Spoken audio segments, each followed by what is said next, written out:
Hello everyone. आप जानते हैं कि यूपीएससी एग्जाम को क्रैक करने के लिए सबसे इंपॉर्टेंट चीज़ जो होती है वो होती है रिवीजन।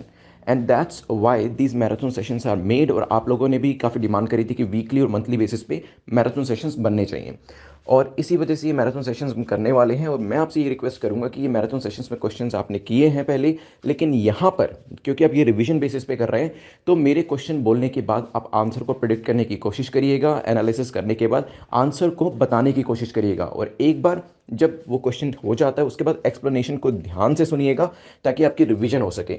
आप खुद भी कोशिश कर सकते हैं कमेंट सेक्शन में जितनी ज़्यादा से ज़्यादा चीज़ें आप रिकॉल करके लिख पाएँ। फॉर एग्जांपल, अगर कोई क्वेश्चन पूछा गया है जो कि एक मान लीजिए सतत स्कीम को लेकर एक क्वेश्चन पूछा गया, तो सतत को लेकर जितनी भी चीज़ें आपके ध्यान में आती हैं उसे आप कमेंट सेक्शन में लिखिएगा ताकि आपकी तैयारी अच्छे से हो जाए। और ये जो रिवीजन सेशन आप कर रहे हैं, जो टाइम अपना यहाँ पर आप इन्वेस्ट कर रहे हैं, वो पूरे तरीके से आपका यूटिलाइज हो पाए और एग्जाम के अंदर कोई भी चीज़ इन क्वेश्चंस में से जो पूछी जाएगी वो आपकी बिल्कुल करेक्ट होनी चाहिए। तो ये क्वेश्चंस आपको हेल्प करेंगे प्रीलिम्स के अंदर करंट अफेयर्स के पोर्शन को अच्छे से कम करने के लिए।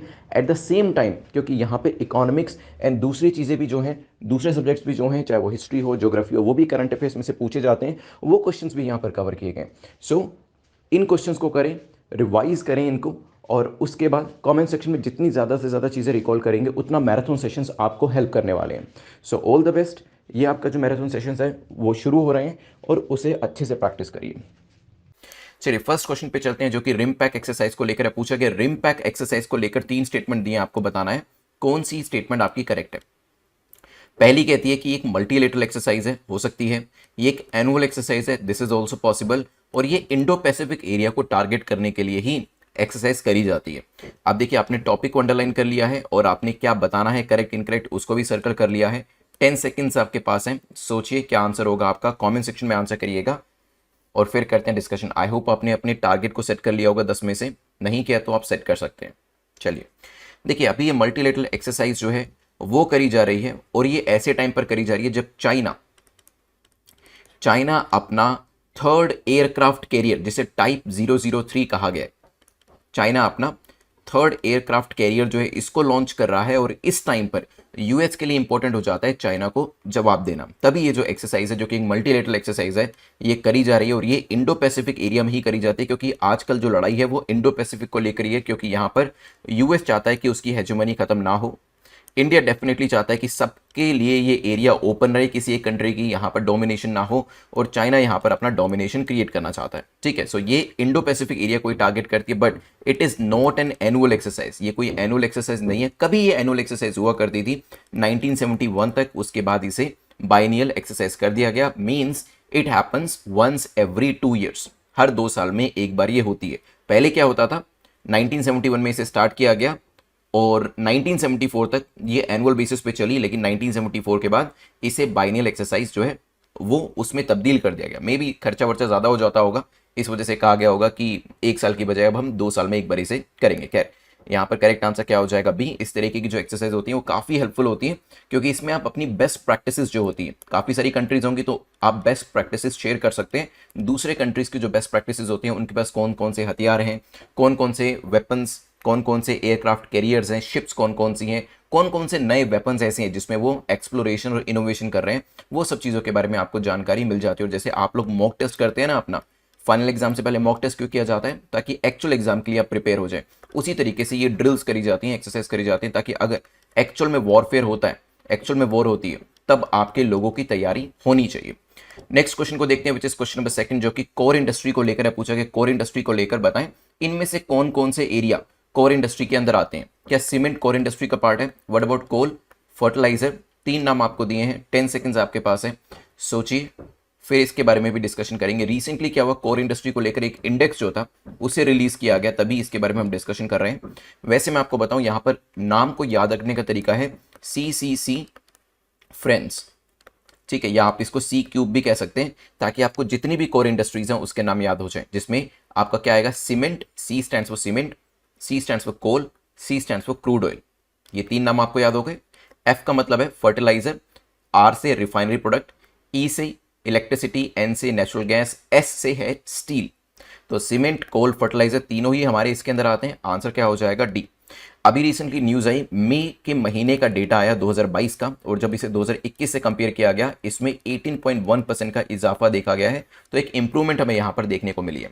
करेक्ट आंसर तो डी हो जाएगा, लेकिन हाँ ये नाम आपको ज़रूर पता होने चाहिए, सी एंड फ्रेंड्स। आप चाहें तो कोई और भी निमोनिक अपनी तरफ से बना सकते हैं इसको याद रखने के लिए। इसके अलावा एक चीज़ आपको जो और याद रखनी है वो क्या है, वो है यहाँ पर कि सबसे ज्यादा वेटेज किसको मिला हुआ है when we talk about the sector. जब सेक्टर की बात करते हैं उसके अंदर अगर आप देखेंगे यहां पर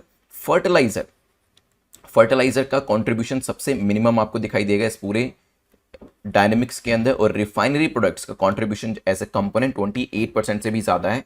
तो यहां पर मैक्सिमम में रिफाइनरी प्रोडक्ट्स आ जाता है और मिनिमम के अंदर आपको फर्टिलाइजर देखने को मिलता है। तो कंट्रीब्यूशन भी एक बेसिक आइडिया आपको लगना चाहिए कि किसका कंट्रीब्यूशन ज्यादा है और किसका कंट्रीब्यूशन कम है, नाम तो आपको याद होने ही चाहिए।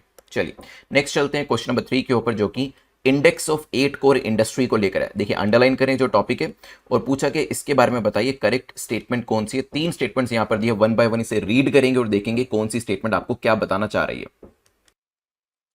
It is release by department of promotion industry and internal trade. तो ये जो इंडेक्स है किसके द्वारा रिलीज किया जाता है उसके बारे में बताया है। जो इंडेक्स ऑफ इंडस्ट्रियल प्रोडक्शन है उसके बेस ईयर के बारे में बताया कि वो 2011-12 होता है, और जो IIP है उसे कंप्यूट किया जाता है CSO के द्वारा। 3 स्टेटमेंट्स तीनों इंडेक्स को लेकर हैं। 10 सेकेंड्स आपके पास हैं, सोचिए क्या आंसर होगा, फिर करते हैं डिस्कशन इसको लेकर।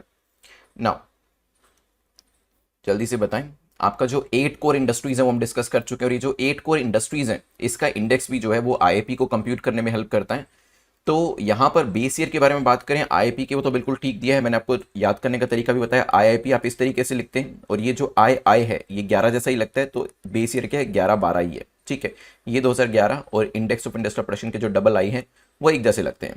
पहले इसका बेस ईयर जो था वो 2004-5 हुआ करता था, लेकिन उतना पुराना जो बेस ईयर होता है ना वो सही कैलकुलेशन में हेल्प नहीं करता है, इसी वजह से इसे चेंज किया गया।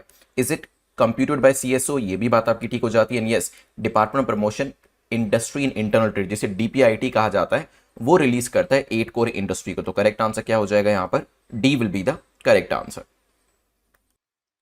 चलते हैं नेक्स्ट क्वेश्चन के ऊपर, क्वेश्चन नंबर 4 को देखेंगे। ये वैसे आपका मंथली बेसिस पे डेटा भी आपको यहाँ पर मिल जाता है इसका, क्योंकि जो IP है वो आपका मंथली बेसिस पे डेटा आपको देता है। नेक्स्ट PMFME, इसकी फुल फॉर्म अगर आपको पता है तो प्लीज बताइएगा। इसको लेकर आपको बताना है करेक्ट स्टेटमेंट आपकी कौन सी है। इसे लॉन्च किया गया था आत्मनिर्भर भारत अभियान के अंतर्गत हो सकता है, और ये एक सेंट्रली स्पॉन्सर्ड स्कीम है। 10 सेकेंड्स आपके पास है, सोचिए इसके बारे में, फिर करते हैं डिस्कशन इसको लेकर। क्या ये सेंट्रली स्पॉन्सर्ड स्कीम है, क्या इसे आत्मनिर्भर भारत अभियान के अंतर्गत लॉन्च किया गया था, इसकी फुल फॉर्म जरूर बताइएगा अगर आपको पता है तो। चलिए तो पहली स्टेटमेंट की बात करें तो यस, जो आपका PMFME क्या है, PM means prime minister formalisation of micro food processing enterprises, इसको आत्मनिर्भर भारत अभियान के अंतर्गत लॉन्च किया गया था, एंड इसे 2020-21 में लेकर आया गया था, 2024-25 तक इसको चलाया जाना था। तो 5 साल के लिए इसको लेकर आया गया था, और 10,000 करोड़ का आउटले जो था वो भी स्कीम के लिए रखा गया था। तो पहली स्टेटमेंट आपकी ठीक हो जाती है।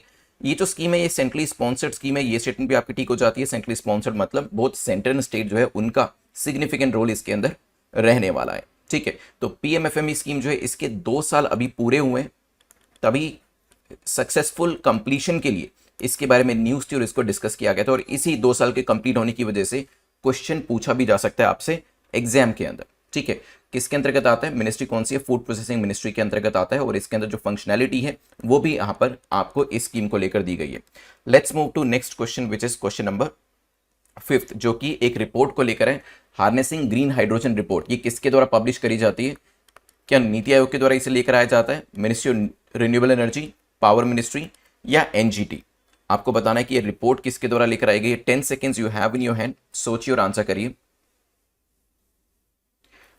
अब देखिए रिपोर्ट जो है ग्रीन हाइड्रोजन को लेकर है, तो डेफिनेटली यहां पर हाइड्रोजन की इंपॉर्टेंस के उसके बारे में ही बताएगी, और यहां पर यह बताएगा कि हाइड्रोजन जो है ये दूसरे ऑल्टरनेटिव जो ग्रीन सोर्सेज हैं उससे एडवांटेजियस पोजीशन पे है। अगर हम इकोनॉमिकली बात करते हैं तो इकोनॉमिकली ये हमें ज्यादा एडवांटेज देगी अदर ऑल्टरनेटिव फ्यूल्स के कंपैरिजन में, और ये रिपोर्ट लेकर आई गई है नीति आयोग के द्वारा। कई बार इस तरीके के हाईली फैक्चुअल क्वेश्चन कि कौन सी रिपोर्ट कौन लेकर आया है, IUCN स्टेटस क्या है, कई बार पूछ लिए जाते हैं UPSC के अंदर, तो वो जो क्वेश्चन है वो आपके गलत नहीं होने चाहिए। करेक्ट आंसर क्या हो जाएगा, A will be the correct answer. चलिए let's move to next question, question number 6। Net 50 coupon code is available, जो अभी आपका 48 आवर्स के लिए रहेगा, उसके बाद ये डीएक्टिवेट हो जाएगा। तो प्लीज़ कोशिश करिएगा उससे पहले इसे यूज़ करने की, जो आप डे वाइज प्रिपरेशन करना चाहते हैं 2023 एंड 2024 के कोर्सेज के लिए। अदरवाइज भी मेरी आपसे सजेशन यही रहेगा कि डे वाइज जो आपकी प्रिपरेशन है वैसे ही होनी चाहिए। अगर आप विदाउट कोर्स भी कर रहे हैं, सेल्फ स्टडी भी कर रहे हैं, तो वहाँ पर प्लीज़ जो एक साल आपके पास अवेलेबल हो, अभी तो एक साल भी नहीं है, मान लीजिए 8 मंथ्स आपके पास अवेलेबल है, 9 मंथ्स आपके पास अवेलेबल है, तो डे वाइज आप अपना एक शेड्यूल बना के रखें कि किस तरीके से आपको डेली बेसिस पे, वीकली बेसिस पे और मंथली बेसिस पे क्या क्या चीज़ें कवर करनी है। Let's move to question number 6, जिसको आज हम डिस्कस करेंगे, जो कि हाइड्रोजन से रिलेट करता है। पूछा गया है, which are the following sector और sectors can be decarbonised by green hydrogen. Green hydrogen के द्वारा कौन से ऐसे सेक्टर हैं जिसे डीकार्बोनाइज किया जा सकता है? Is it fertiliser, is it methanol, iron and steel? 10 seconds सोचिए इसके बारे में, फिर करते हैं डिस्कशन। किन सेक्टर्स को डीकार्बोनाइज किया जा सकता है जब हम ग्रीन हाइड्रोजन को लेकर आते हैं? ग्रीन हाइड्रोजन कैसे पैदा करी जाती है, आने वाले क्वेश्चंस में देखेंगे। देखिए, ये एक ऐसा सोर्स ऑफ एनर्जी होगा जिससे कि आपका फर्टिलाइजर सेक्टर, ठीक है, आपका मैरीटाइम शिपिंग, लिख देता हूं ये भी, इसको भी डीकार्बोनाइज किया जा सकता है। Then iron, steel, methanol, right, transportation sector, ये सभी सेक्टर्स ऐसे हैं जो कि डीकार्बोनाइज हो जाएंगे। तो करेक्ट आंसर क्या हो जाएगा? D will be the correct answer. And back to back अगर बहुत सारे आंसर्स ए आ रहे हैं ओएमआर शीट के अंदर या बी आ रहे हैं, उसको लेकर टेंशन मत लीजिएगा, एज लॉन्ग एज आप सेटिस्फाइड हैं अपने आंसर से, ठीक है। डोंट थिंक कि बैक टू बैक 4 ए आ गए या 4 डी आ गए तो स्ट्रेस आउट होना शुरू हो जाए। नहीं, अगर आपको लगता है कि आपके क्वेश्चन का आंसर आपने सही दिए तो इस चीज़ को लेकर आप स्ट्रेस आउट मत होइएगा, राइट। चलिए, यहाँ पे मैंने आपको सोर्सेज भी दिए, लेकिन ये मैं आपको ज़्यादा नहीं दिखाऊंगा क्योंकि अगला क्वेश्चन आपका इसी के ऊपर है। इसके बाद हम इस स्लाइड को डिस्कस करेंगे। आपको लेफ्ट एंड राइट साइड पे सोर्सेज दिए हैं और हाइड्रोजन दी है। तो ग्रे हाइड्रोजन दी है, क्या सोर्स वाटर होता है? ब्राउन हाइड्रोजन क्या सोर्स क्लीन एनर्जी होता है या क्लीन सोर्स होता है? रेड हाइड्रोजन क्या सोर्स न्यूक्लियर होता है? आपको बताना है कौन से करेक्टली मैच कर रहे हैं। ऑप्शंस ज़्यादा मुश्किल सेट नहीं करे हैं तो आप आसानी से आंसर दे सकते हैं, उतना मुश्किल भी नहीं है। सोचिए, देखिए, when we talk about green hydrogen, वहां पे तो ग्रीन से नाम से समझ में आ जाता है कि सोर्स इसका क्लीन ही होना चाहिए, लेकिन यहां पर कहीं पे भी ग्रीन वर्ड यूज नहीं हुआ था, ग्रे हुआ है और ब्राउन हुआ है, राइट। क्या ब्राउन में क्लीन सोर्स हो सकते हैं? हो ही नहीं सकते क्योंकि ये तो ग्रीन के अंदर होता है। क्या ग्रे के अंदर वाटर होता है? नहीं। अगर ब्लू कलर होता है या ब्लू हाइड्रोजन होता है तो हम तो सोच सकते थे कि यहां पर वाटर का इस्तेमाल हो सकता होगा, लेकिन रेड हाइड्रोजन में न्यूक्लियर को सोर्स बताया जाता है। तो सिर्फ सी स्टेटमेंट जो आपके थर्ड जो पेयर है वो आपका करेक्ट है।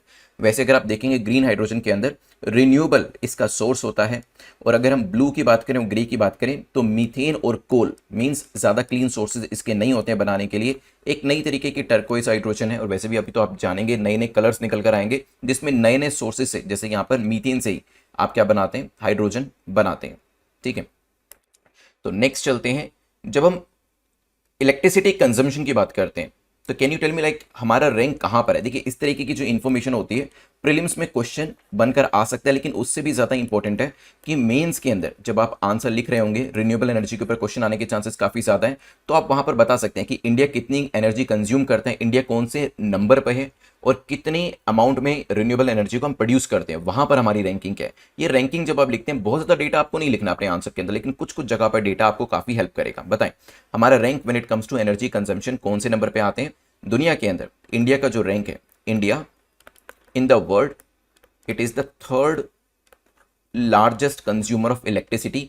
और अच्छी बात यह है कि हम तीसरे नंबर पे एनर्जी को कंज्यूम करें सबसे ज़्यादा, और तीसरे नंबर पे ही हम when it comes to production of renewable energy, जब रिन्यूएबल एनर्जी के प्रोडक्शन की बात आती है वहां पर भी हम तीसरे नंबर के ऊपर आते हैं। हम कोई कम रिन्यूएबल एनर्जी प्रोड्यूस नहीं कर रहे हैं। जब विंड पावर की बात करते हैं, विंड एनर्जी की बात करते हैं, तो विंड एनर्जी में भी हम चौथे नंबर पे आते हैं। ये भी इंपॉर्टेंट डेटा आपके लिए हो जाता है। कुछ 4-5 डेटा अगर आपके पास होंगे और फिर कुछ 4-5 स्कीम्स के नाम होंगे रिन्यूएबल सेक्टर को लेकर, तो आप एक अच्छा आंसर लिख सकते हैं और उसमें अच्छे मार्क्स को हासिल कर सकते हैं। नेक्स्ट क्वेश्चन नंबर 9 को देखते हैं। यही चीज मैं आपसे पूछना चाह रहा था, बताएं कौन सी ऐसी स्कीम है जो कि इस स्टेटमेंट को सेटिस्फाई करती है, जिसमें हम क्या करते हैं, हम of grid solar pumps rural India के अंदर इंस्टॉल करते हैं, उसको सपोर्ट करते हैं। रूरल इंडिया के अंदर सोलर पंप्स लगाने को लेकर कौन सी स्कीम इसमें से हो सकती है? OSOWOG, ISA, national wind grid, none of the above. बताइए what could be the correct answer. 10 seconds में यहां पर आपके शुरू कर देता हूं। बताइए what should be the correct answer. चलिए अभी पहले मैं इसको इंग्लिश में कर देता हूं। और ये जो स्कीम आपकी है, one solar one world one grid, एक ही सोलर एक ही दुनिया और एक ही ग्रिड, इसको लेकर है। अब ये तो डेफिनेटली सोलर पंप से रिलेट नहीं करती है, तो इसको हटा दीजिए। इंटरनेशनल सोलर अलायंस ये भी इससे रिलेट नहीं करती है, इसको हटा दीजिए। विंड ग्रिड तो वैसे भी विंड एनर्जी से रिलेट करती है, सोलर से रिलेट नहीं करती, इसको भी हटा सकते हैं। तो बाय डिफॉल्ट आंसर क्या हो जाएगा, डी। क्यों? क्योंकि याद करिए पीएम कुसुम स्कीम, पीएम कुसुम स्कीम जो आपकी है वो सपोर्ट करती है रूरल एरियाज के अंदर सोलर पंप्स को। तो करेक्ट आंसर क्या हो जाएगा, D will be the correct answer. तो यहां पे प्रधानमंत्री किसान ऊर्जा संरक्षण एवं उत्थान महाअभियान, ये जो स्कीम है, setting up 10,000 megawatt of decentralise ground stilt mounted grid connected solar and other renewable energy power plants बनाने की यहां पर बात करी गई। सोलर एग्रीकल्चर पंप्स जो थे 17.5 लाख, उसको भी इंस्टॉल करने की बात इसके अंदर करी गई।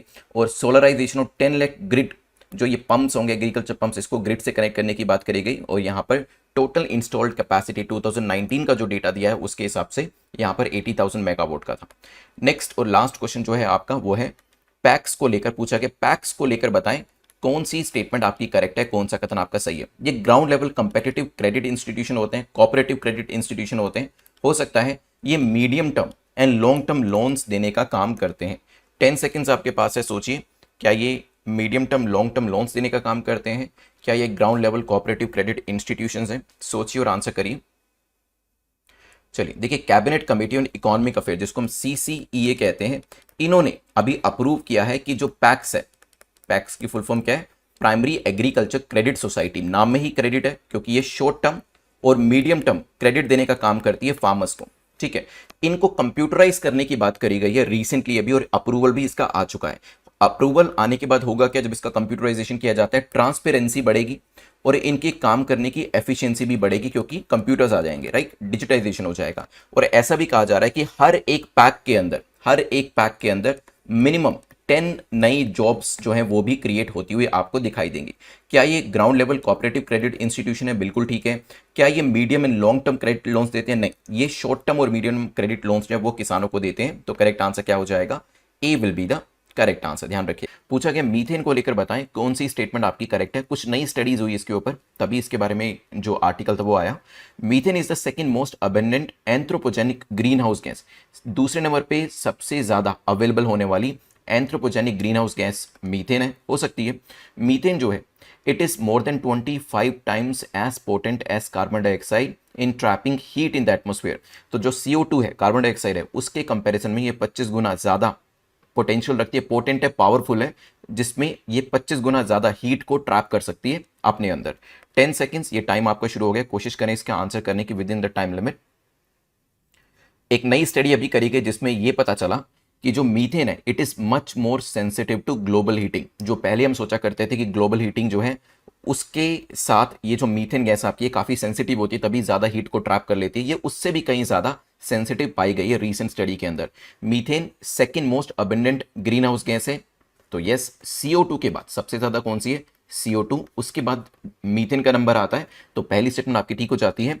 20% ग्लोबल एमिशन के लिए भी मीथेन को ही जिम्मेदार माना जाता है। यस, अगर हम CO2 से कंपेयर करें, चाहे क्वांटिटी में ये कम अवेलेबल हो, लेकिन इसके अंदर पोटेंसी उससे काफी ज्यादा है। CO2 जो है वो क्वांटम में ज्यादा है, क्वांटिटी में ज्यादा है, लेकिन उतनी ज्यादा डेंजरस तो वो भी है, लेकिन मीथेन जितनी डेंजरस नहीं है। तो यहां पर दोनों स्टेटमेंट्स आपकी ठीक हो जाती है। करेक्ट आंसर क्या हो जाएगा, C will be the correct answer, right. यहां पर आपको एक बाइफर्केशन जो है ग्रीन हाउस गैसेस का दिया है, तो ये भी देख लीजिएगा। चलते हैं नेक्स्ट क्वेश्चन के ऊपर जो कि हैंड कफिंग को लेकर है, पूछा गया है।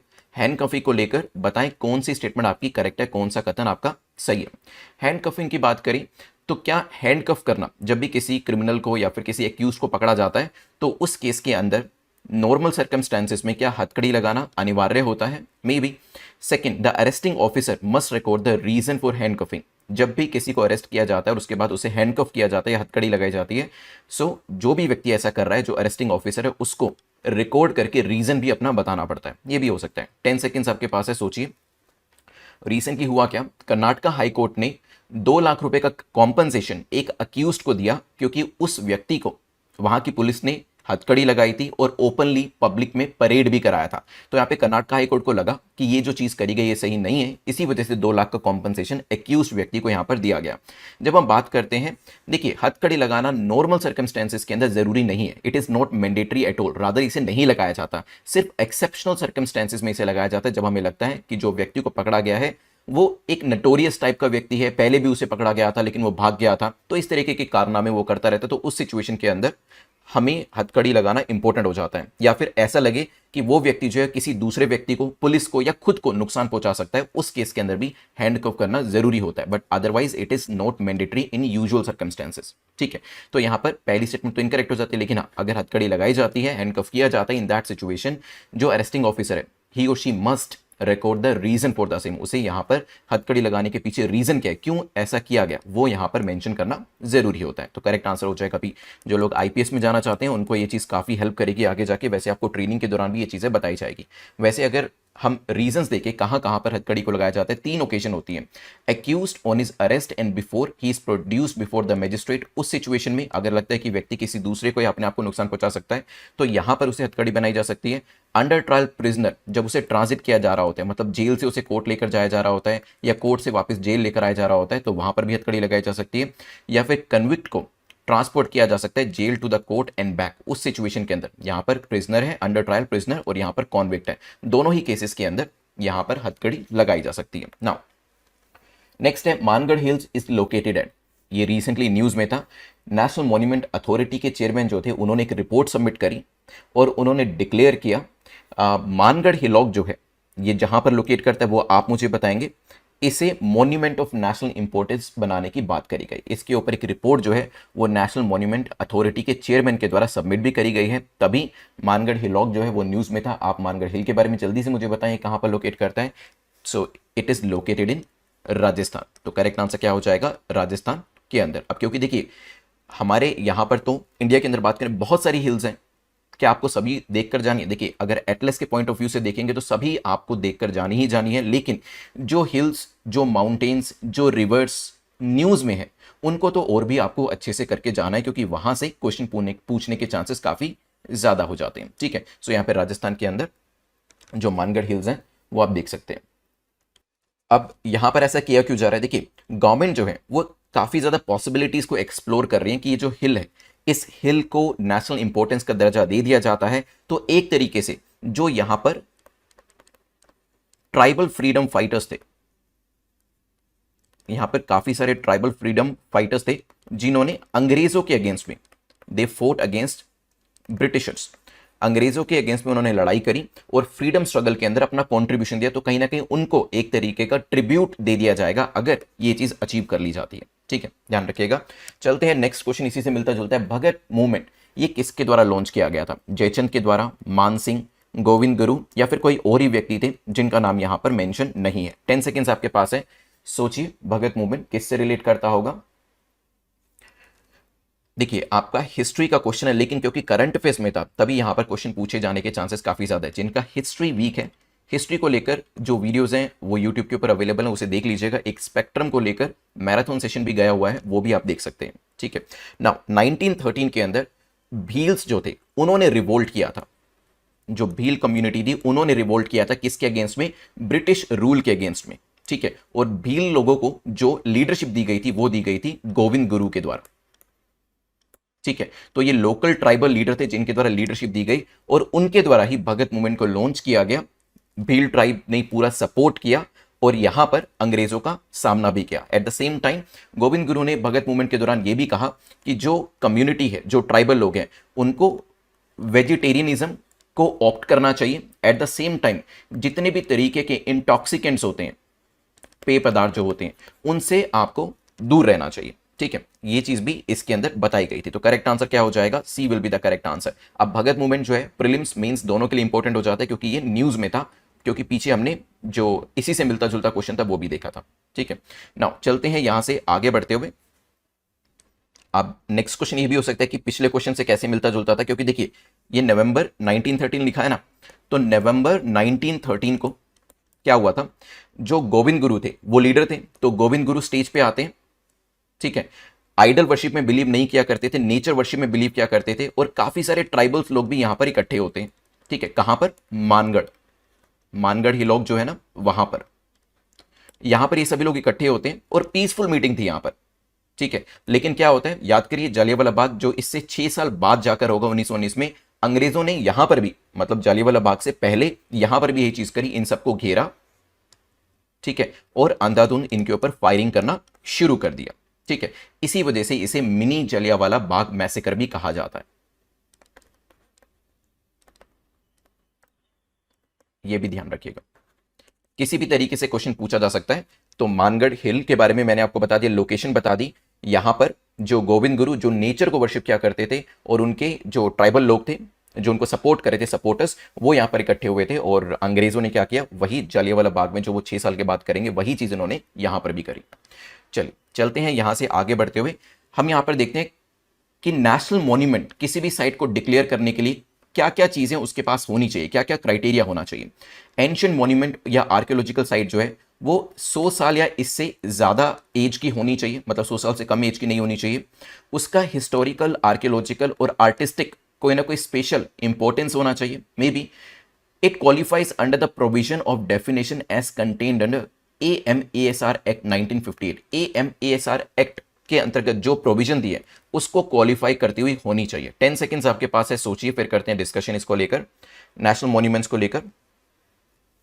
बताएं। चलिए देखिए, जब हम नेशनल मॉन्यूमेंट्स की बात करते हैं, तीनों ही चीजें आपकी सही हो जाती हैं। एक ऐसी साइट जो 100 साल पुरानी है, राइट, तो एज भी मैटर करती है यहां पर, जिसकी हिस्टोरिकल आर्कियोलॉजिकल इंपॉर्टेंस है। एट द सेम टाइम जो आर्कियोलॉजिकल साइट्स को लेकर आपका AMASR एक्ट है, इसके बारे में ज्यादा नहीं बताऊंगा क्योंकि आने वाले क्वेश्चन इसी के ऊपर है, उसके प्रोविजन को भी क्वालिफाई करती हुई अगर कोई साइट है तो यहां पर उसे नेशनल मॉन्यूमेंट का दर्जा दिया जा सकता है। तो ये तीन चीजें, ये तीन क्राइटेरिया तो मीट होने ही चाहिए। करेक्ट आंसर क्या हो जाएगा? D will be the correct answer. ठीक है, आज जो क्वेश्चन हम पूछने वाले हैं वो एक साइट को लेकर, रादर इंडिया गेट को लेकर ही पूछने वाले हैं। प्रीलिम्स का क्वेश्चन रहेगा और आज एक मेंस का क्वेश्चन भी आपका रहने वाला है ना।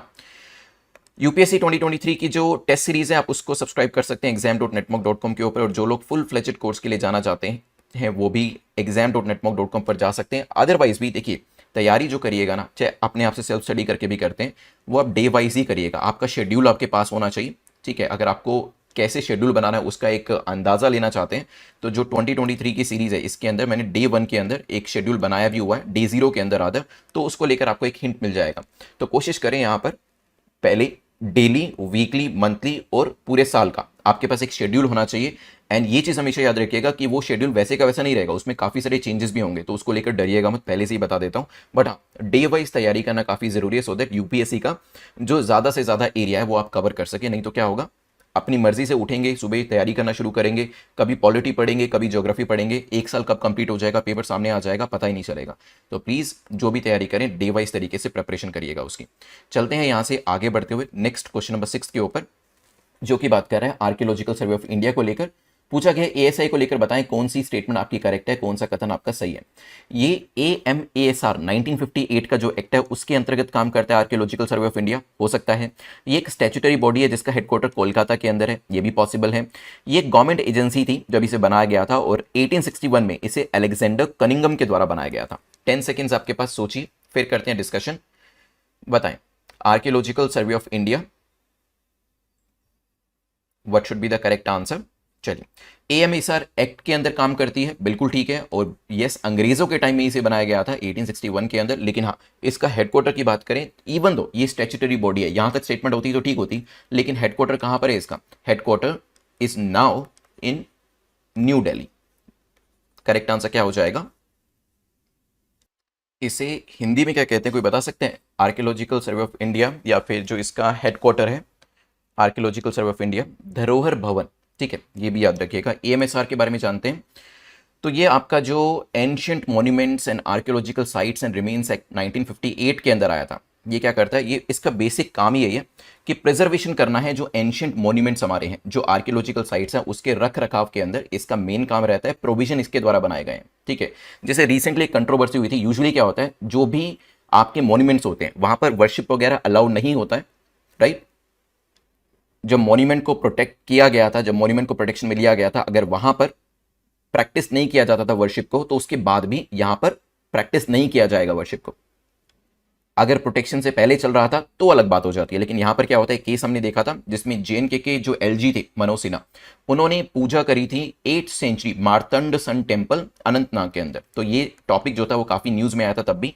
तो एएमएसआर एक्ट और ये जो प्रोविजन है इसको प्लीज अच्छे से कवर करके जाइएगा। नेक्स्ट क्वेश्चन नंबर 7 जो है, दो स्टेटमेंट को देखकर पूछ रहा है कि बताइए कौन सी स्टेटमेंट आपकी करेक्ट है। इंडिया ने इंट्रोड्यूस किया है जेंडर बजट कंपोनेंट इन 2005-6। क्या हमारे पास जेंडर बजट कंपोनेंट है कि नहीं है? Maybe. As per the global gender gap report 2021, India का जो रैंक है that is 140 out of 156 countries. हमारा जो रैंक है वो भी यहां पर दिया है। 10 सेकेंड्स आपके पास है, सोचिए, फिर करते हैं डिस्कशन इसको लेकर।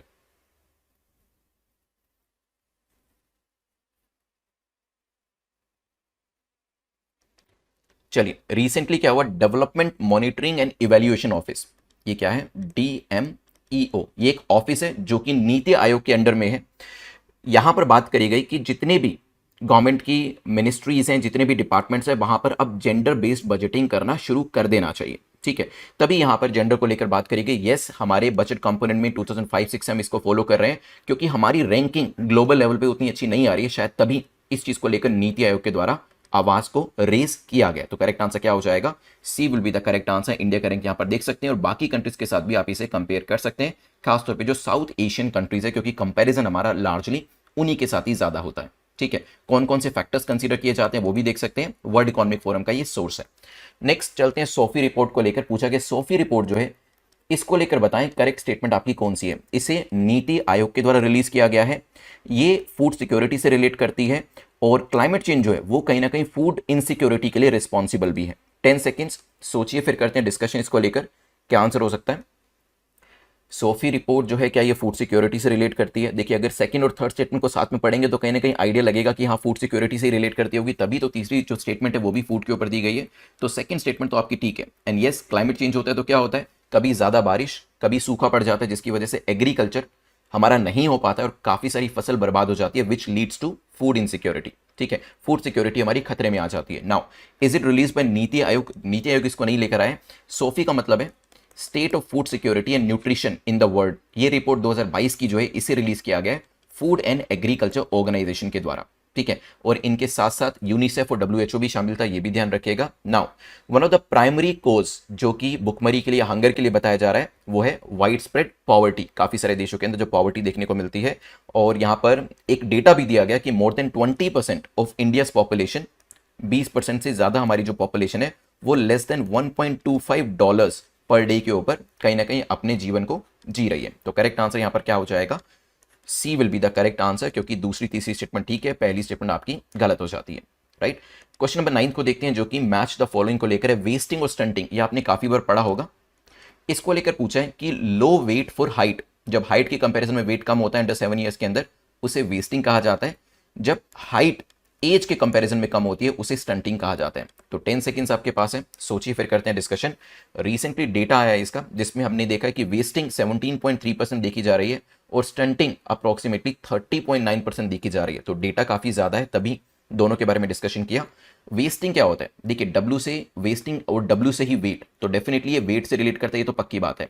लेकिन यहाँ पर वेट किसके कंपैरिजन में? हाइट के कंपैरिजन में वेट कम है। आपने देखा होगा काफी सारे लोग, जो बच्चे की बात करें अगर, तो हाइट उनकी बढ़ जाती है, प्रॉपर हाइट होती है, लेकिन वेट नहीं होता है।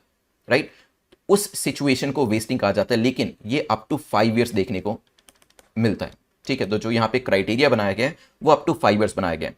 ऐसे कुछ लोग होते हैं जिनकी एज तो बढ़ जाती है, 10 ईयर्स हो गई, 15 ईयर्स एज हो गई, लेकिन अपनी एज के कंपैरिजन में, बाकी लोगों के कंपैरिजन में, बाकी बच्चों के कंपैरिजन में उनकी हाइट काफी कम होती है। वो स्टंटिंग का केस होता है, और यहां पर भी 5 साल ही एज को कंसीडर किया जाता है। तो दोनों की डेफिनेशन तो ठीक दी गई थी, लेकिन जो एज क्राइटेरिया था वो गलत था। इसी वजह से क्या होगा? None of the above. ठीक है, यूनिसेफ की रिपोर्ट पे जिसमें स्टंटिंग के बारे में बताया गया दैट इसे प्रिवेंट किया जा सकता है, स्टंटिंग हो या वेस्टिंग हो, दोनों को ही प्रिवेंट किया जा सकता है अगर न्यूट्रिशन अच्छा दिया जाता है तो। लास्ट डेरेचो के बारे में पूछे, बताइए डेरेचो क्या है? Is it a storm, is it a cyclone, landslide, या इसमें से कुछ भी नहीं? 10 seconds. Recently state of Nebraska, Minnesota, Illinois, US के अंदर जो डेरेचो स्टॉर्म है उसे देखा गया। तो करेक्ट आंसर क्या हो जाएगा यहाँ पर? A will be the correct answer. इस तरीके के फैक्चुअल क्वेश्चन कई बार पूछ लिए जाते हैं। स्टॉर्म जो है ये ट्रैवल कर सकते हैं 100 ऑफ माइल्स और काफी बड़े एरिया को कवर कर सकते हैं। यूजुअली इसके अंदर जो विंड स्पीड होती है वो 93 kmph से ज्यादा होती है और ये 400 किलोमीटर तक ट्रैवलिंग आसानी से कर सकती है और 400 के किलोमीटर के एरिया को भी ये डैमेज कर सकती है, तो इसका एक्सपेंशन काफी ज्यादा होता है। करेक्ट आंसर क्या हो जाएगा? A will be the correct answer. चलिए जल्दी से, वर्ल्ड पॉपुलेशन प्रोस्पेक्ट, रिसेंटली इसे न्यूज में देखा गया था। इसे किसने रिलीज किया? जो रिपोर्ट है वो किसके द्वारा रिलीज करी गई है? 10 सेकेंड्स आपके पास है, यहां पर टाइम पीरियड में शुरू कर देता हूं आपका, सोचिए क्या आंसर होगा। जो रिपोर्ट है उसने प्रोजेक्ट किया है कि इंडिया जो है वो वर्ल्ड्स मोस्ट पॉपुलस कंट्री बन जाएगा बाय नेक्स्ट ईयर, मतलब 2023 तक चाइना को भी इंडिया पीछे छोड़ देगा when it comes to population के मामले में, ऐसा इस रिपोर्ट के द्वारा बताया गया है। 2022 का जो एडिशन है United nation world population prospect का, उसमें इंडिया की जो पॉपुलेशन है वो सरपास होती हुई दिखाई गई है चाइना की पॉपुलेशन को बाय 2023। और यहां पर यह बताया गया है कि वर्ल्ड की जो पॉपुलेशन है वो भी यहां पर 8 बिलियन मार्क को टच कर लेगी 2023 तक, अगले साल। ठीक है ना, ये चीज ध्यान रखिएगा। वैसे इसमें नवंबर 2022 की बात करी है कि नवंबर 2022 एग्जैक्टली यहां तक 8 बिलियन पॉपुलेशन हमारी हो जाएगी। The population division of UN, United nation का जो है वो पब्लिश करता है वर्ल्ड पॉपुलेशन प्रोस्पेक्ट को इन अ बाइनियल साइकिल, मतलब हर 2 साल में इसे एक बार लेकर आता है और 1951 से इस रिपोर्ट को लेकर आया जा रहा है। यहां पर यूनाइटेड नेशन का ही ये एक बॉडी है जो इसे लेकर आती है, तो करेक्ट आंसर क्या हो जाएगा? B will be the correct answer. यहां पे देखिएगा 1951 से इस रिपोर्ट को लेकर आया जा रहा है, कौन लेकर आ रहा है वो भी आपको पता चल गया, और कैसे कैसे हमने यहां पर 8 बिलियन मार्क जो है इसको नवंबर में हम अचीव करेंगे वो भी आप यहां पर देख सकते हैं। नाउ करेक्ट आंसर क्या हो जाएगा? B will be the correct answer. Next question आपका है, dancing deer and floating sanctuary ये कहां पर मिलते हैं? ये जो लोकेशन है हमने कुछ दिन पहले इसके बारे में डिस्कशन किया था, क्या ये मणिपुर में मिलेंगे, मिजोरम, नागालैंड, तमिलनाडु? 10 सेकेंड्स आपके पास है, सोचिए, फिर करते हैं डिस्कशन। डांसिंग डियर जिसको सेंगई भी कहा जाता है, ये काफी यूनिक है, जो आपको इसी स्टेट में काइबिल लैमजाओ नेशनल पार्क जो है वहीं पर ही मिलेगा, और यहां पर फ्लोटिंग सेंचुरी भी आपको मिलेगी। We are talking about Loktak, Manipur की हम बात कर रहे हैं, तो करेक्ट आंसर क्या हो जाएगा? एक बार मैप के ऊपर भी देख लीजिए, तो काइबिल लैमजाओ नेशनल पार्क अपने डांसिंग डियर और फ्लोटिंग सेंचुरी के लिए जाना जाता है, उसके लिए काफी फेमस है। मैप बेस्ड क्वेश्चन था ये आपका। आपका अब काम यही है कि जब आप एटलस को देखेंगे तो वहां पर इसे जरूर मार्क करिएगा, इसे जरूर ये मार्क कर दीजिएगा, ताकि नेक्स्ट टाइम आपको ये चीज याद रहे। चाहे तो एटलस में साथ में आप लिख भी सकते हैं कि ये जो लोकेशन थी न्यूज में किस वजह से थी, ताकि नेक्स्ट टाइम आपको ये सब चीजें याद आ जाए।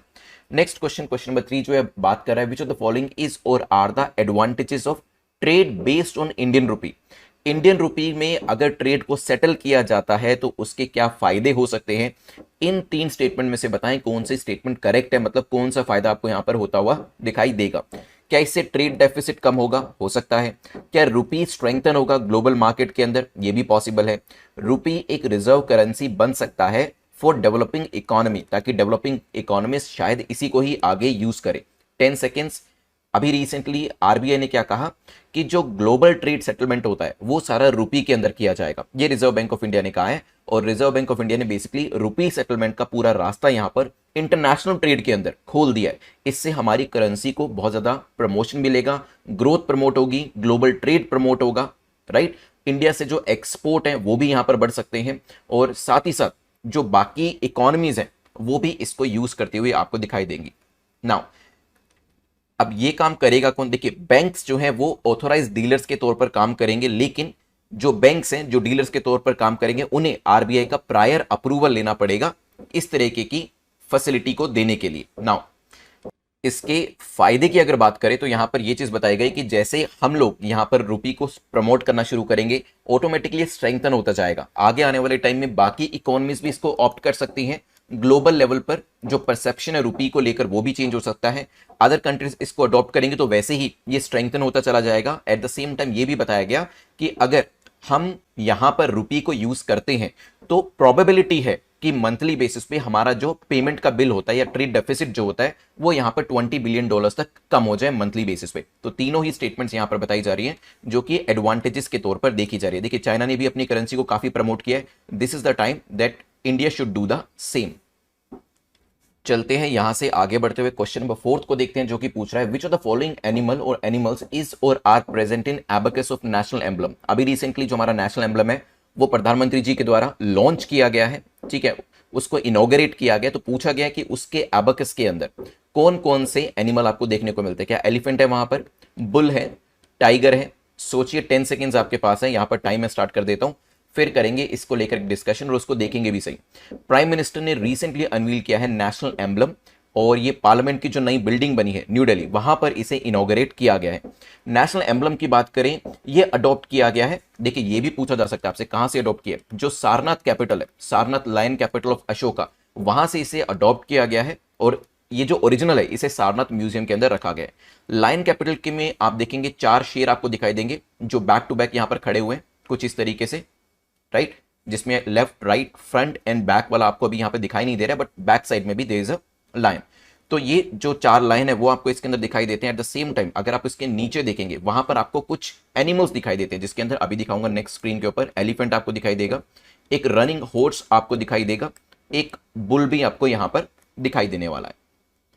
और इन एनिमल्स के बीच में आपको जो धर्म चक्र है, जो आपको फ्लैग के ऊपर भी दिखाई देता है धर्म चक्र, वो भी यहां पर दिखाई देगा। ठीक है, नाउ जो प्रोफाइल है लायन कैपिटल की, it is adopted as the national emblem of India. ये भी ध्यान रखिएगा, अभी यहां पर टाइगर नहीं है, बुल है, एलिफेंट है और हॉर्स है। तो करेक्ट आंसर क्या हो जाएगा, A will be the correct answer. यहां पर आप देख सकते हैं धर्मचक्र बीच में दिया है, ये आपको हॉर्स दिखाई देगा, यहां पर बुल दिखाई देगा, ये एलिफेंट भी आपको यहां पर दिखाई देगा। ठीक है, चलिए चलते हैं यहां से आगे बढ़ते हुए नेक्स्ट क्वेश्चन, क्वेश्चन नंबर 5 को देखते हैं, जो कि सारफेजी एक्ट को लेकर पूछा गया। सारफेजी एक्ट को लेकर बताएं कौन सी स्टेटमेंट आपकी करेक्ट है, कौन सा कथन आपका सही है। लॉ जो है ये सारफेजी का, ये एप्लीकेबल है थ्रू आउट द कंट्री, और ये मूवेबल एसेट को ही कवर करता है सिर्फ। हो सकता है कोऑपरेटिव बैंक्स जो है ये भी सारफेजी एक्ट को इन्वोक कर सकते हैं, यूज कर सकते हैं। 10 सेकेंड्स सोचिए सारफेजी के बारे में। बैंक जो है उन्होंने काफी सारे एरियाज में सारफेसी जो है उसको यूज करना शुरू किया, क्योंकि सारफेसी एक्ट 2002 में से लेकर आया गया था। और ये जो फाइनेंशियल इंस्टीट्यूशन, चाहे बैंक्स हो या अदरवाइज, उनको हेल्प करता है जब भी सामने वाला व्यक्ति जो है वो एक डिफॉल्टर बन जाता है। जब भी लोन को डिफॉल्ट किया जाता है, किसी व्यक्ति ने, इंस्टीट्यूशन ने लोन लिया लेकिन लोन वापस नहीं कर रहे हैं, तो उस केस के अंदर सारफेसी एक्ट जो है इसे एग्जीक्यूट किया जा सकता है, ताकि जो बैड डेट्स हो जाते हैं, जो पैसा उनका डूबने वाला होता है, उसको किसी ना किसी तरीके से रिकवर किया जा सके, या कुछ हद तक पैसे को रिकवर किया जा सके। ठीक है, नाउ यहां पर क्या होता है, जैसे मान लीजिए किसी कंपनी ने या किसी व्यक्ति ने लोन लिया और कुछ चीज प्लेज के तौर पर रखी, मॉर्गेज रखी, या फिर कहें कि कुछ उसमें सिक्योरिटी के तौर पर रखा, तो बैंक्स के पास, फाइनेंशियल इंस्टीट्यूशन के पास ये राइट होता है कि वो चाहे, अगर उनको लगता है कि लोन नहीं पे किया जा रहा है, लोन को डिफॉल्ट किया जा रहा है, तो वो उस प्रॉपर्टी को सेल भी कर सकते हैं। इसके अंदर कोर्ट के इंटरवेंशन की जरूरत नहीं होती, ये फ्री हैंड जो है वो हमने फाइनेंशियल इंस्टीट्यूशन को दिया है। ठीक है, नाउ ये एप्लीकेबल कहां पर होता है, इसमें हर तरीके की एसेट, चाहे वो मूवेबल हो, इमूवेबल हो, ये सभी इसके अंदर कवर होती है। तो ओनली की वजह से ये स्टेटमेंट गलत हो जाती है, मूवेबल इमूवेबल प्रॉपर्टी दोनों ही इसमें शामिल होती है। ठीक है, second, cooperative banks can also invoke SARFAESI act. Yes, जो कोऑपरेटिव बैंक्स होते हैं वो भी इसको यूज कर सकते हैं। जो लेंडर है वो क्या कर सकता है, वो पहले नोटिस भेजेगा बोरोवर को कि भाई देखो, आपका जो ड्यू है, आपने जो लोन लिया था 60 दिन से उसका पेमेंट नहीं हुआ, तो प्लीज उसको वापस करो। और उसके बाद भी अगर पेमेंट नहीं किया जाता है, कोई भी रिप्लाई भी नहीं आता है, तो वहां पर जो इंस्टीट्यूशन है उसके पास राइट आ जाता है कि वो चाहे तो एसेट को सेल कर सकता है। ठीक है, उसके पास एसेट को सेल करने का राइट है without the intervention of court. तो करेक्ट आंसर क्या हो जाएगा यहाँ पर, B will be the correct answer. ठीक है, ये चीज ध्यान रखिएगा। सरफेसी के बारे में हमने डिस्कशन कर लिया, और जो सीरीज है उसको आप चेकआउट कर लीजिएगा exam.network.com पर जाकर। डे वाइज तैयारी कैसे करनी चाहिए इसको लेकर भी आपको आइडिया लग जाएगा। नेक्स्ट चलते हैं क्वेश्चन नंबर 6 के ऊपर। Drugs and related products they fall under which list of 7 schedule of the constitution. Drugs या इससे मिलते जुलते जो प्रोडक्ट होते हैं वो 7 शेड्यूल में, क्या वो कॉन्करेंट लिस्ट के अंदर आते हैं, स्टेट लिस्ट के अंदर आते हैं, यूनियन लिस्ट के अंदर आते हैं, या फिर रेजिडुअरी लिस्ट के अंदर आते हैं। 10 सेकेंड्स आपके पास है, सोचिए इसके बारे में, फिर करेंगे डिस्कशन इसको लेकर। हेल्थ मिनिस्ट्री प्लान कर रही है to replace the drugs and cosmetic act जो 1940 का है, इसके बदले एक अपडेटेड लॉ लाने की बात कर रही है। और इसके लिए पहले ड्राफ्ट को लेकर आया जाएगा, वेरियस स्टेक होल्डर से उसमें इनपुट मांगे जाएंगे, और उसके बाद जो ड्रग्स एंड कॉस्मेटिक एक्ट काफी पुराना है उसे यहां पर रिप्लेस शायद किया जा सकता है।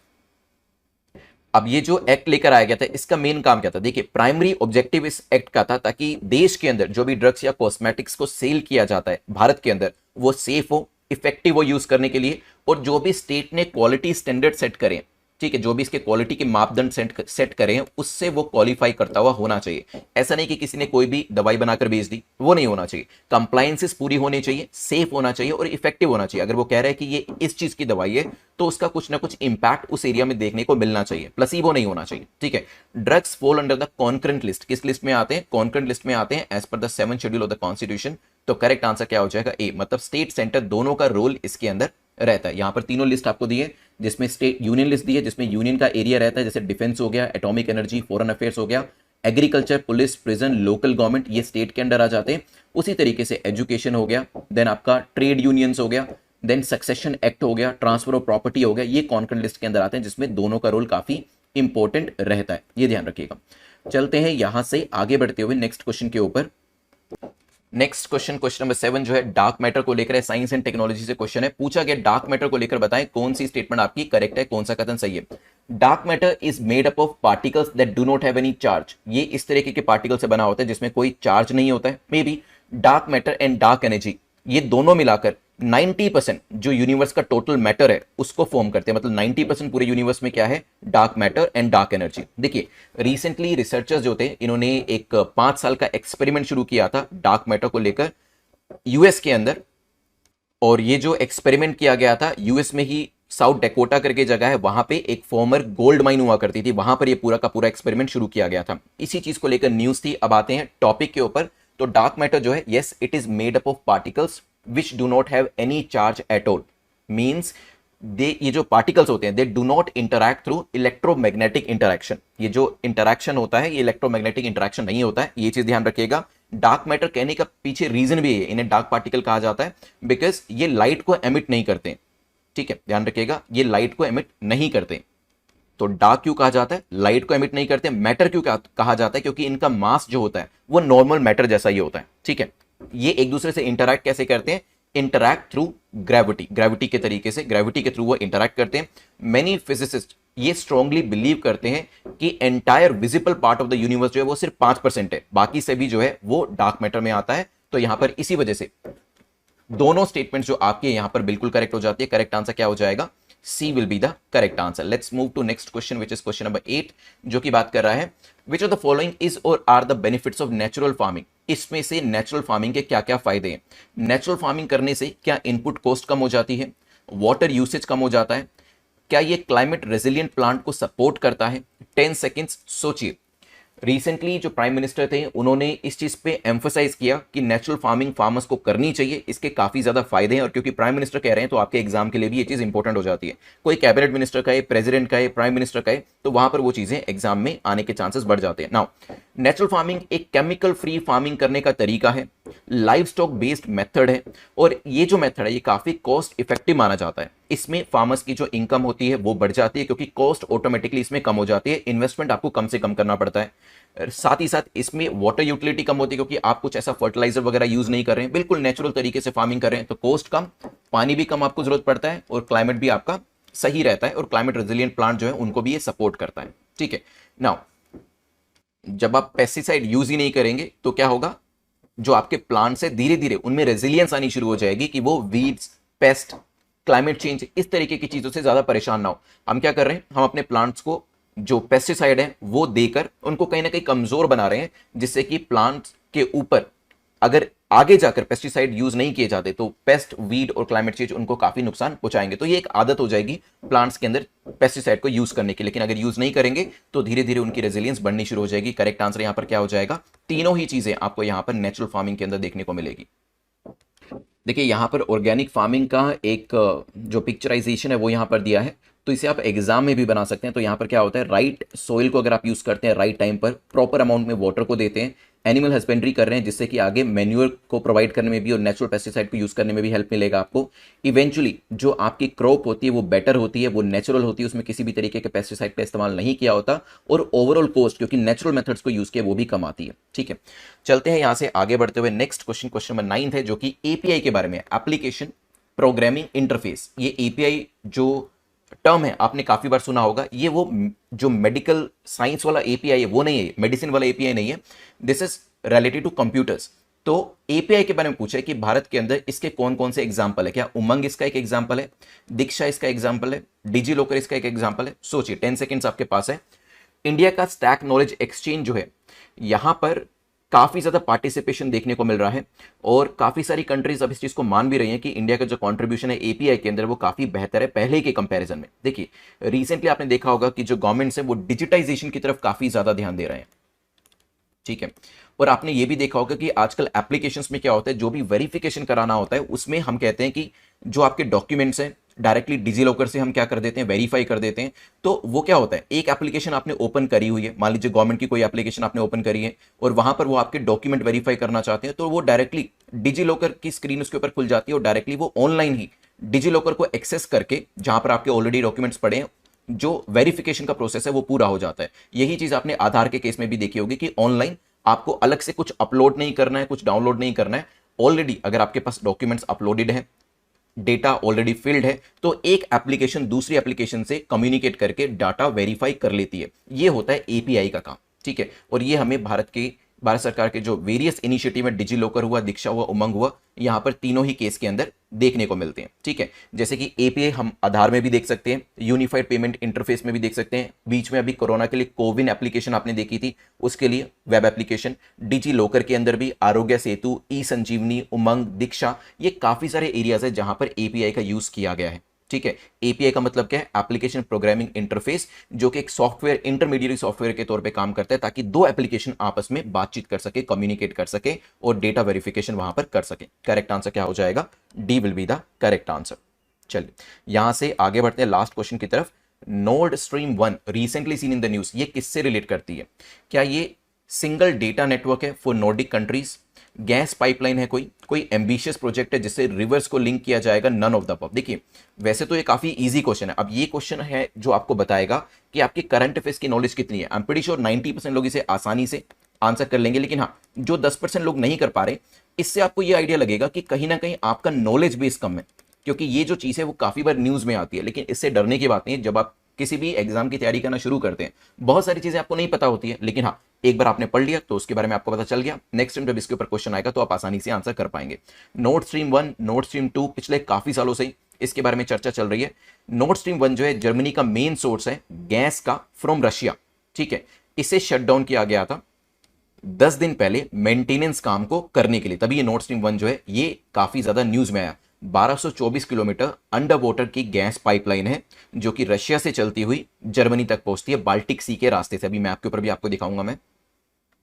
इस पाइपलाइन के through 55 billion cubic metre gas जो है वो हर साल रशिया से चलती है। इसका मेजर पार्ट जर्मनी में जाता है, बाकी कुछ कुछ पार्ट दूसरी कंट्रीज को भी दिए जाते हैं। जर्मनी जो है वो रशिया की गैस सप्लाई का सबसे बड़ा कंज्यूमर है। तभी आपने देखा होगा काफी सारी यूरोपियन कंट्रीज जो थी, जब यूक्रेन के ऊपर अटैक भी किया गया रशिया के द्वारा, वो खुल के नहीं बोल रहे थे क्योंकि उनको पता था कि कहीं ना कहीं रशिया ये गैस सप्लाई बंद कर सकता है, ठीक है। तो करेक्ट आंसर क्या हो जाएगा here, B will be the correct answer. यहां पे एक बार मैप के ऊपर भी देख लीजिएगा। नॉर्ड स्ट्रीम 1, नॉर्ड स्ट्रीम 2 आप देख सकते हैं रशिया से चलती हुई आपको ये जर्मनी तक जाती हुई दिखाई देगी बाल्टिक सी के रास्ते से।